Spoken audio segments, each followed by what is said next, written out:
Hey guys, I'm Hingle McCringleberry. And I'm Javaris Jamar Javarison Lamar. And we're here with the School of Economics, and we're going to talk to you about economics through the ages. Now before we get into it, it's important that we understand what economics actually is. That's right, Hingle. Economics is the branch of knowledge concerned with the production, consumption, and transfer of wealth. Economists, people who study the economics, are concerned with the way people use their resources like capital, land, their skills, and time that are available to them. Oh boy, isn't that just a nifty thing?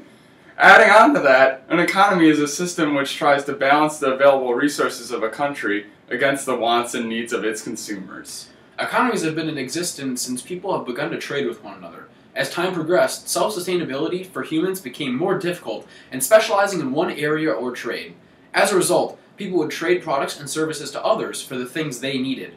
This system of bartering and trading is still used to this day. Yeah, it is. Sumer, an ancient nation in Mesopotamia, was the first economy based on commodity money. Nearly 6,000 years ago. That's so long ago! Right? Money is any medium of exchange that is widely accepted and is used as a storage of value.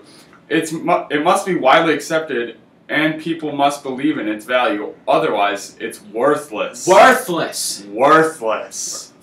Babylonia, another ancient Mesopotamian nation, came up with the first codified legal system for debt. This system was complete with courts, jails to hold people who defaulted on their payments, and government records to keep track of debts. Let's fast forward to the Middle Ages, around 1200 AD, when nations are beginning to explore the world in an attempt to find quicker trade routes and prosperous places to spread their empires.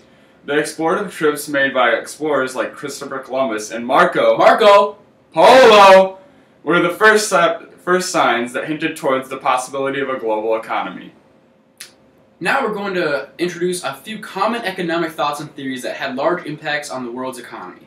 Mercantilism, an economic theory and practice that was common in Europe from the 16th to the 18th century, promoted governmental regulation of a nation's economy for the purpose of increasing its power and at the expense of a rival nation. A nation's power, wealth, and strength of the economy was determined by the holdings of precious metals like gold and silver. It was also thought that a nation who exported more than they imported had a healthier and faster growing economy. In 1776, an economist by the name of Adam Smith proposed the idea that the wealth of a nation should not be determined by their holdings of precious metals, but rather their total production and commerce. This is known today as gross domestic product, or GDP. GDP.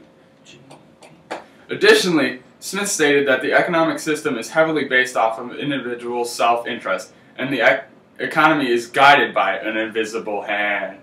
Now, the notion behind the invisible hand is that an individual's efforts to pursue their own interest may frequently benefit society. Get your McCringleberry hand out of my face!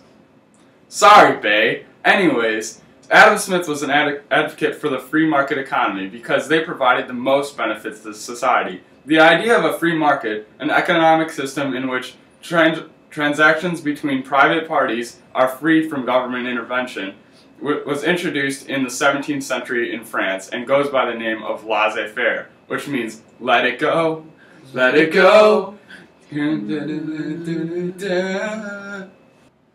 While letting go might be easy for Elsa, oftentimes it isn't for governments. After the Great Depression struck, many economists were confused as to how it happened. But not all of them. John Keynes, a British economist in the early 20th century, introduced the idea that inadequate demand for products and services means less spending. The decrease in spending leads to increased unemployment as firms try to manage their costs during an economic downturn. Turned out for what? According to Keynesian economics, state intervention is necessary to moderate the booms and busts in economic activity. Economic thought has diverged into two streams, theoretical and practical. Theoretical economics uses the language of mathematics, statistics, and computational modeling that in turn helps economists understand the truths of practical economics and shape them into governmental policy. This helps the market and the government adjust so further growth can occur. We hope you were able to learn a little bit more about the history of economics throughout today. Thank you very much.